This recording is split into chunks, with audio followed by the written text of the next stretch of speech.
Rainbow budgies में business नहीं हो सकता।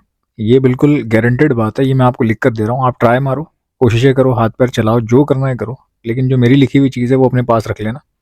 जब थक जाओ तो चेक कर लेना। आप में से कई लोग सोचते होंगे कि 100-200 दाने वायलेट के होते तो ज़िंदगी बन जाती बेचने के बाद। बिक जाएंगे वो तो। आप 900, आप 200 की बात कर रहे हैं, मैं कह रहा हूँ आप 1000 वायलेट के पीसेस ले आए, बिक जाएंगे।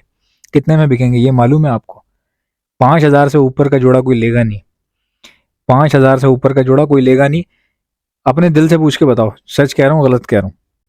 मैक्स मार लो, अगर आपकी अच्छी रेपो है, आप बहुत अच्छा बिजनेस करते हो, आपके क्लाइंट्स बहुत अच्छे हैं, या आपकी रीच बहुत ज़्यादा है, तो चलो 10 का लगा लो, 10 का बेच दोगे आप वॉयलेट टू वॉयलेट। उसके बाद क्या? तो ये बिजनेस इस तरह बिजनेस नहीं होता ना, कि अगर आप एक चीज़ 10 से ऊपर की बेच ही नहीं पा रहे, इट्स नॉट अ बिजनेस। कई लोग बोलेंगे होगोरोमो भी तो है। देखो, बिजनेस का एक क्राइटेरिया होता है। बिजनेस पे आप बेशक बहुत सारी बुक्स पढ़ लो, डॉक्यूमेंट्रीज देख लो, वीडियोस देख लो, यूट्यूब पर देख लो, फेसबुक पर देख लो, बट मैं एक अपना छोटा सा लॉजिक आपके सामने लेके आ रहा हूँ, जो ज़िंदगी भर भाग दौड़ करके मैंने बिजनेस का निचोड़ निकाला है। बिजनेस सिर्फ दो चीज़ों पे टिका हुआ होता है। एक नंबर ऑफ सेल्स, दूसरा profit margin. Number of sales and profit margin. Number of sales का मतलब क्या होता है? एक सेल होती है एक सेल, दो सेल होती हैं दो सेल। तो सारी सेल्स मिला के आपने कितनी सेल्स की हैं उसको कहते हैं नंबर ऑफ सेल्स, ठीक है? सेल्स का जो सम होता है, यानी कि सेल्स का जो एडिशन होता है, ऐड करने के बाद जो टोटल नंबर ऑफ सेल्स आता है, उसको नंबर ऑफ सेल्स कहा जाता है।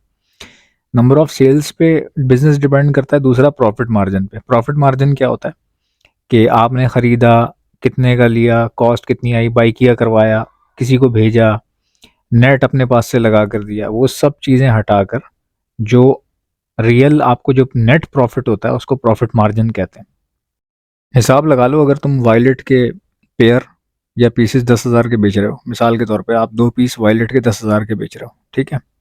तो खरीदे भी तो होंगे ना भाई, खरीद के बेच रहे होगे। चलो खरीदे नहीं है, ब्रीड आई है आपके पास, ठीक है, दाना भी तो खिलाया होगा भाई, ऐसे ही है, मेडिसिन का इस्तेमाल किया होगा। तो अगर आपके पास कई लोगों की गलत फहमी होती है, वो समझते हैं कि ब्रीड आ रही है ना, पैदा हो रहे हैं, तो फिर तो प्रॉफिट ही प्रॉफिट है। खरीद के बेचने में इतना प्रॉफिट नहीं जितना ब्रीड कराने में प्रॉफिट है। लोग ये समझते हैं, उनके जहन में एक मिथ है कि अगर घर की ब्रीड है तो फिर तो पैसे ही पैसे। वाह वाह वाह, क्या बात है, क्या बात है। अबे इतना आसान थोड़ी होता है। ऐसा होता तो बिल गेट्स भी रेनबो ना लगा लेता। सोचने वाली बात है। एलॉन मस्क रेनबो छोड़ के मार्स पे जाने की तैयारी कर रहा है, या टेस्ला उसने खोल रखा है। पागल है क्या? रेनबो लगा लेता। तो हर बिजनेस की एक नौयत होती है। आपने कई वीडियोस देखी होंगी, बड़ा बिजनेस वर्सेस छोटा बिजनेस। तो छोटा बिजनेस कुछ होता ही नहीं है, ठीक है? छोटा बिजनेस से बेहतर है, मैं आपको सच बात बता रहा हूँ, बहुत छोटा बिजनेस है ना अगर आप, तो आप जॉब कर लो। ये बिल्कुल सच बात है। कई लोग इस बात को उस तरह से समझ नहीं पाते, स्ट्रगल करते हैं गलत जगह पे। देखें, कुछ जगहें ऐसी होती हैं वहाँ पे स्ट्रगल करने का फ़ायदा नहीं होता। मतलब अगर आप कोशिश कर रहे हैं, बॉडी बिल्डिंग कर रहे हैं, यार मैं हाथी को उठाना चाह रहा हूँ हाथों से अपने ऊपर, ठीक है?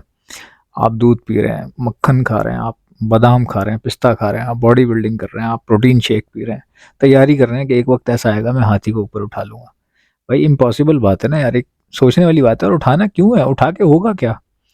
तो गलत जगह पे मेहनत करने का कोई फ़ायदा होता नहीं ज़िंदगी में। आप कहीं पर भी आप देख लें, किसी भी शोबे में देख लें। अच्छा, सेल्स ही नहीं है, प्राइस अगर है अच्छी, कम प्राइस है, तो सेल्स ही सेल्स है आपके पास। नंबर ऑफ सेल्स इतनी बढ़ जाएगी। मिसाल के तौर पे अगर आपके पास 1000 दाना है वायलेट के अंदर, रेनबो के अंदर, जिसको असल रेनबो समझा जाता है, अगर 1000 दाने हैं आपके पास और आप 4000 पर पीस दे रहे हैं, तो आपको बहुत अच्छा प्रॉफिट हो जाएगा। सेल्स ही सेल्स हो जाएंगी, सारे दाने हो सकता है 3 दिन में निपट जाएं आपके, या इससे भी कम। समझ रहे हैं बात को? तो ये हो सकता है, लेकिन क्या ऐसा वाकई रियलिटी में आपको 1000 दाने मिल सकते हैं वायलेट के, कि आप उसको 4000 पर पीस बेच के पैसा कमा सकें? आपने कितने के लिए हैं, पाले कितने के हैं, ब्रीड कैसे आई है, ये बैकग्राउंड है। ये असल चीज़, गेम सारा यहाँ से शुरू होता है। एक चीज़ आप बेच रहे हो, 5 की बेच रहे हो, 10 की बेच रहे हो, बट पड़ी कितने की है भाई, ये लोग जहन में सोचते ही नहीं है। वीडियो बनाने का मकसद, जो मैंने महसूस किया, बिजनेस से ज़्यादा शौक है इसमें। बहुत अच्छा शौक है, मज़ेदार है। बिक भी जाते हैं, अगर आपके पास ब्रीड आ रही है बिक जाएंगे, बट कोई बहुत बड़ा प्रॉफिट इतना है नहीं इसमें। आप कोशिश करके देख लो, आप चेक कर लो। जिसके पास पैसा होता है ना वो बड़ी जल्दी पता लगा लेता है। कैसे? वो एक ही दिन में परचेजिंग करेगा, अगले दिन बेचने की कोशिश करेगा, उसको गेम समझ में आ जाएगी। समझ रहे हैं? कितने के लिए और अब बिक ही नहीं रहे, या बिक रहे हैं तो इतने के बिक रहे हैं, ये क्या हो गया, ओहो। ठीक है, उसको बड़ी जल्दी समझ आ जाती है। जो गरीब आदमी है ना, उसको चीज़ों को पता लगाने में उसकी बेचारे की ज़िंदगी ही ज़ाया हो जाती है। अक्सर आपने देखा होगा कि सबसे ज़्यादा टाइम जो ज़ाया हो रहा है ना, गरीब आदमी का ज़ाया हो रहा है। गरीब आदमी अपने कपड़े खुद इस्त्री कर रहा है बेचारा, उसका टाइम लग रहा है इस्त्री करने में, फिर बस में बैठने में, बस चल रही है, रुक रुक के चल रही है।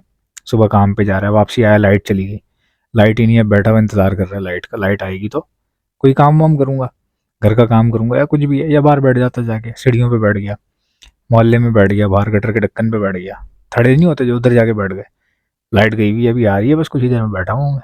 तो गरीब आदमी का टाइम बहुत ज़्यादा ज़ाया होता है। क्यों? क्योंकि उस वो प्रैक्टिकल नहीं कर सकता ना किसी भी चीज़ पे। प्रैक्टिकल के लिए पैसे चाहिए। आप समझ रहे हैं? कोई भी प्रैक्टिकल करना है, कोई काम करना है, उसके लिए पैसे चाहिए हैं। आपने घर से पैर बाहर निकाला, अब आपको मिसाल के तौर पे गुलिस्तान जौहर से आपको मलीर कैंट जाना है, तो कैसे जाओगे? चल के जाओगे? ज़ाहिर है हर चीज़ पे, हर जगह जगह कदम आगे बढ़ाने में पैसा चाहिए। खैर, मोरल ऑफ द स्टोरी, मैं क्या कर रहा हूँ? खाली रेनबो लेके बैठा हूँ? नहीं, मैं तो कॉकटेल का काम भी कर रहा हूँ। तो खाली कॉकटेल से गुजारा हो सकता है? नहीं, मैं दाना भी सप्लाई कर रहा हूँ। खाली दाने से घर चलेगा क्या? नहीं, मैं तो दूसरे काम भी कर रहा हूँ। ठीक है, तो बहुत सारे काम कर रहा हूँ, वीडियो बना रहा हूँ, यूट्यूब चला रहा हूँ, फेसबुक पेज चला रहा हूँ, कॉकटेल बेच रहा हूँ, रेनबो बेच रहा हूँ, फिंचेस बेच रहा हूँ, जावा बेच रहा हूँ, दाना सप्लाई कर रहा हूँ। अभी हैंड फीड जो है वो आप सामने देख रहे हैं, बैनर लगा हुआ है हैंड फीड का, हैंड फीड सप्लाई कर रहा हूँ। तो और भी बहुत सारी चीज़ें ट्राई करेंगे। क्यों? क्योंकि भाई दौर नहीं है, एक काम में प्रॉफिट इतना होता ही नहीं है। नॉर्मल एवरेज बंदा वो क्या कर रहा है, वो रेनबो के अंदर क्या कर रहा है, वो रेनबो, ज़्यादातर लोग ये कर रहे हैं कि रेनबो ख़रीदने की कोशिश कर रहे हैं बेचने के लिए। ठीक है, उनको लग रहा है रेनबो ख़रीद रहे हैं, बेच रहे हैं, उसमें 1000 2000 3000 चार, चलो 4 5 हज़ार बच रहा है, मिसाल ले लो 5 बच रहा है। ठीक है, 5000 बच रहा है बेचने में। तो अगर वो इस रियलिटी से यहाँ तक अगर वो खुश हैं तो ठीक है, फिर तो कोई मसला ही नहीं है। अगर उनको लग रहा है कि यहाँ तक ठीक है, उठाते हैं, बेचते हैं, पैसे आ जाएंगे, 2000 प्रॉफिट हो जाएगा। प्रॉफिट तो है ना, फारिग बैठने से, मैं कहता हूँ फारिग बैठने से तो ये बेहतर है। इस चीज़ को मैं सपोर्ट करूँगा कि आप फारिग बैठे हुए, तो आपने एक बंदे से लिया, दूसरे को दे दिया, ठीक है, उसका भी काम हो गया, दोनों का, बेचने वाले का मसला हल हो गया, उसकी माल बिक गया आपकी वजह से, खरीदने वाले को एक अच्छी चीज़ मिल गई, किसकी वजह से? आपकी वजह से, दोनों के मसले हल हो गए, प्रॉब्लम सॉल्व कर दिया आपने, बीच में आपको भी अल्लाह ने रोज़गार दे दिया। ठीक है, तो ये काम ठीक है, इसमें कोई मसला नहीं है। लेकिन ओवरऑल अगर कोई बहुत बड़े सेटअप की तैयारी में है, तो उसको, मैं ये नहीं कह रहा कि आप सेटअप नहीं लगाओ, या आपको फ़ायदा होगा ही नहीं, मैं ये कह रहा हूँ हिसाब लगा लो। समझे?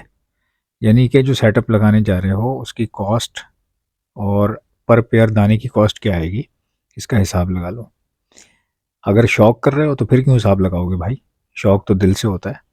अब जैसे माँ बाप में बच्चों को पालते हैं, शौक से पालते हैं, जिम्मेदारी से पालते हैं, उनको कोई लालच थोड़ी होता है कि ये बड़ा होके कमाएगा मुझे देगा ला के, ऐसा थोड़ी होता है।